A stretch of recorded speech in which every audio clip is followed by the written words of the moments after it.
Hey, it's David Muriello from Catch Academy here at St. Hubert's Animal Welfare Center with Hunter, the shelter dog currently soon to be adopted, we hope. Certainly should be. Beautiful, handsome guy.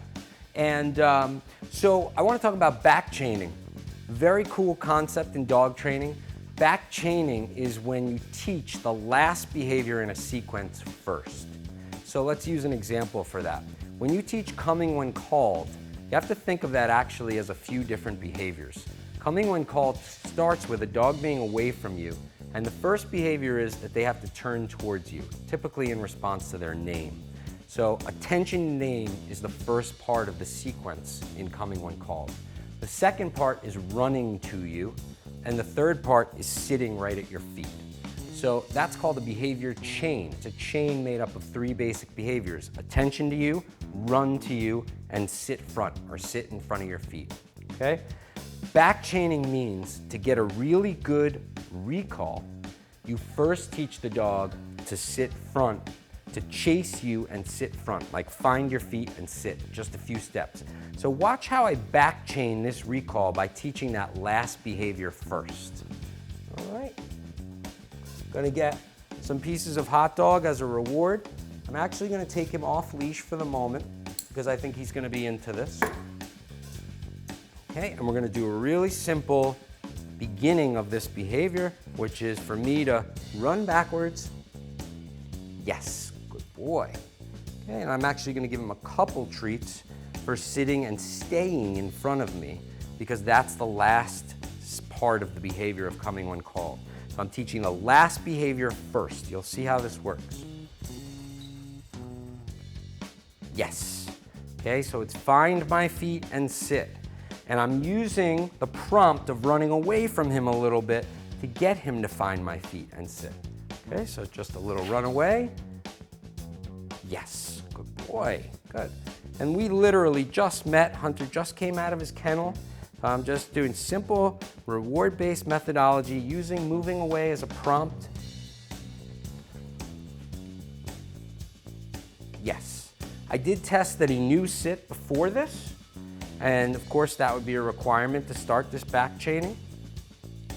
Okay, grabbing a few more treats, run away. Whoops, I dropped one, so he's gonna get a freebie. Here, I'll spin around this way. Here we go, lure him in. Yes, good. All right, so the first part of that chain is installed. Normally, I would do this over a series of lessons, but just to give you the concept of back chaining, I'm gonna show you what this looks like, okay? Because he's coming and finding my feet in response to that prompt of me running away, I feel comfortable that if I toss a treat away to get him away from me, then say his name and back up, he's gonna come running to me, okay? So I'm now gonna add the part where he pays attention to his name and comes running in and then ends with that behavior that I just made really strong.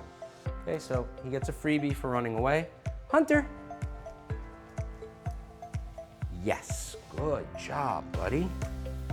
All right, now look, the last treat gets tossed away, so I have some room. Hunter. Yes, good boy. While I'm doing this, just a little quick point for dogs that have a hard mouth and take treats really hard, which he does. Notice the way that I'm giving him the treat with the flat open palm so my fingers don't get chomped off. Trainer's trick. Those of you who train horses know this, right? That's how you give horses carrots and whatnot. All right, again, I'm gonna throw away. Now watch. I'm so confident that he's gonna keep coming when I call him, I'm gonna add my recall cue, which is here, all right? So it's gonna look like this. Hunter, here. Yes. Okay, and then throw away. Hunter, here. Yes. So I've got that little behavior chain from a short distance. Okay. Hunter, here. Yes, beautiful. Good boy. There's that flat palm treats for the hard-mouthed dog. Okay.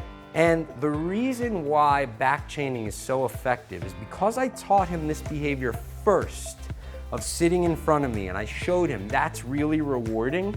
Once he's far away from me, he's driving towards that behavior that he knows works. Get to David and sit in front of him and good things will happen. It's back chaining. It's very smart. It works well for other things like training a dog to go to place, for example. So let's say you have a dog, you want to train them to go to their bed and lie down and stay there when you have guests coming in or while you're eating dinner so they don't beg at the table. You would first teach them lying down on their bed and give them lots of rewards for down on the bed, down on the bed, down on the bed. Then you can start to teach them from a short distance to walk over to the bed and then lie down. Then you can start to teach them from a further distance gradually. You shape that so that that last behavior of lying down on the bed and relaxing comes easy to them. All the other behaviors are driving towards that. Back chaining, it's brilliant.